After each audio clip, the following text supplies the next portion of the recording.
Hello, Michael. Hello, Chris. I've come to do the Michael Caine bit. Are you ready? You know, to tell you the truth, I'm not, but come in anyway. I'm just about to put the kettle on. Thanks. Come in. Sit down. This is a lovely gaff. Sit down, will you, Chris?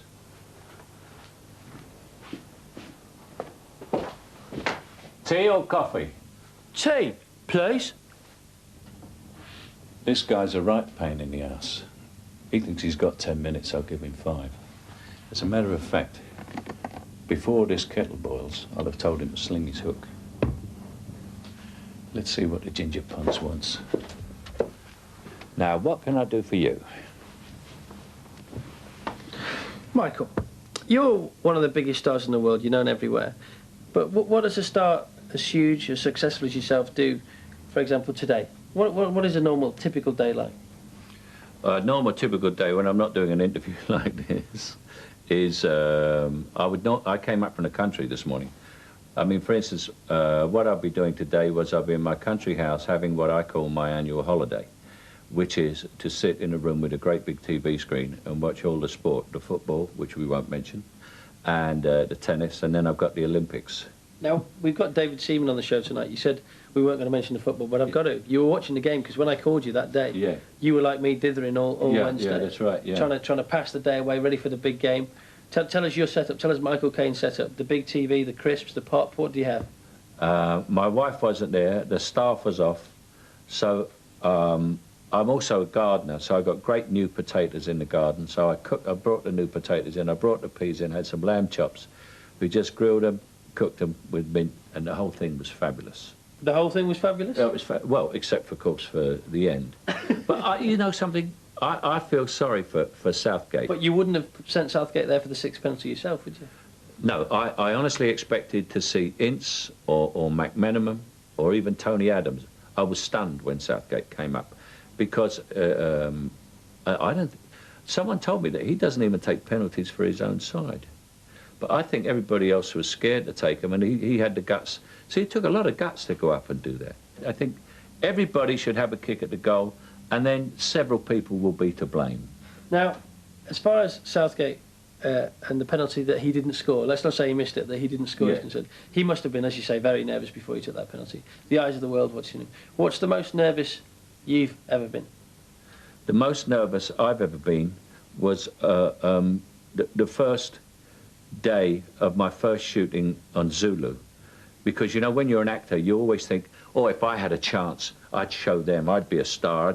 And then suddenly, you've got the chance. And you think, supposing I blow it, you know? And I'm a very bad horseman. And not only was I riddled with nerves about my part, I was on a horse as well, which I was riddled with nerves about that.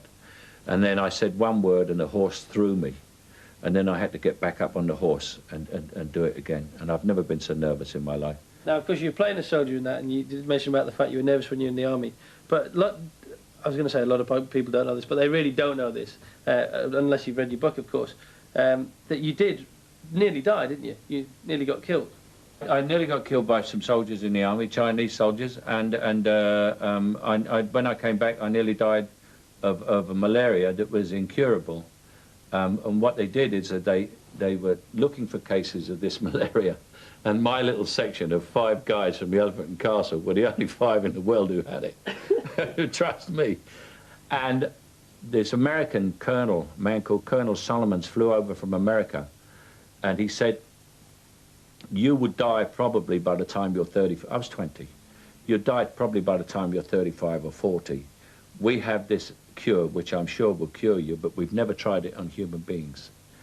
He said, will you sign, you know, to say that no responsibility if you do die of it, and do it? And I said, well, I might as well, because I could never be an actor because the malaria came back all the time. Was there a story that the 5 of you got together and went down the pub, had a pint, had a chat about it? Oh, yeah, yeah.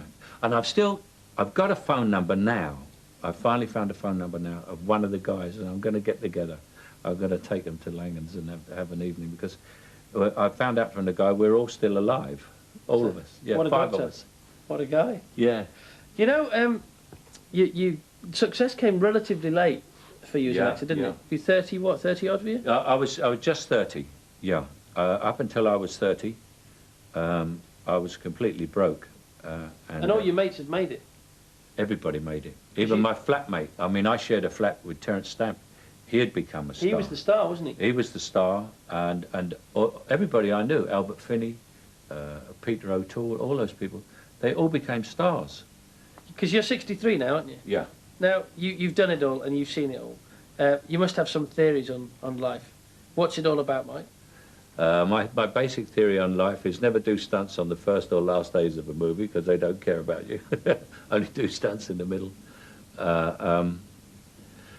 Would it be nice to the people on the way up because you're sure as hell going to meet them on the way down, I'll tell you. But you haven't met any on the way down yet, have you? I haven't started going down yet. If I start the descent, I'm sure I'll meet them. Would you describe yourself as impulsive, or are you more measured with? Do you get more measured with age? No, I'm always impulsive. I think I do things on impulse because otherwise I'd just be, if I thought them through, I'd be too terrified to do anything. Because I'm a guy who scares easy, but doesn't look like it because I'm so impulsive. So you say, geez, he's a brave guy, but I'm not like that. I have to be impulsive to hide my own fear. Now, you talked about Terence Stamp and living with him and your impulsiveness, and the two came together, I think, once, when you watched a particular television advert that starred your now wife. Did you actually, the first time you saw your now wife, Shakira, the beautiful Shakira, was it really in a coffee advert? Yeah. I stayed at home one night with another friend of mine, a guy, and we said we were always in discos, you know. I mean, I led that life, all the discos and drunk and all that, and out every night and women. And one night I said, let's stay in tonight and just have a rest, you know. So we stayed in and had to fry up, and we're watching television.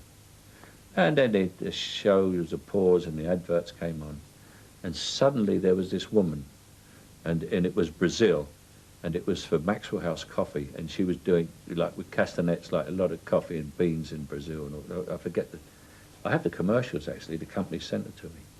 And I suddenly saw this woman, it was a black and white TV.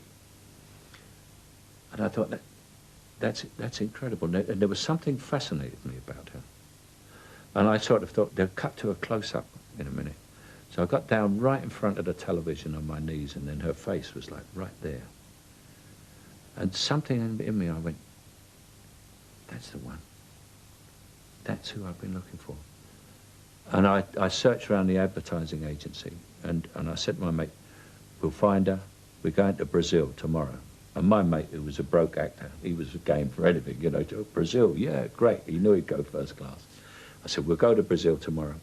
We went down Tramp, which is a discotheque with a friend of mine, Johnny Gold, I think you know Johnny.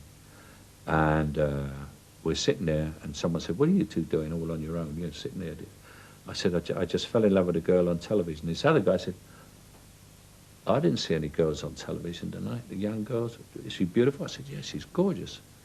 He said, there wasn't any in any shows. I've been watching television all evening, and I've just come out. So I said, she wasn't in a show, she was in a commercial. He said, what commercial? I said, oh, it's from Maxwell House. I said, she's in Brazil. He said, no. He said, I know her. He said, she lives in the Fulham Road.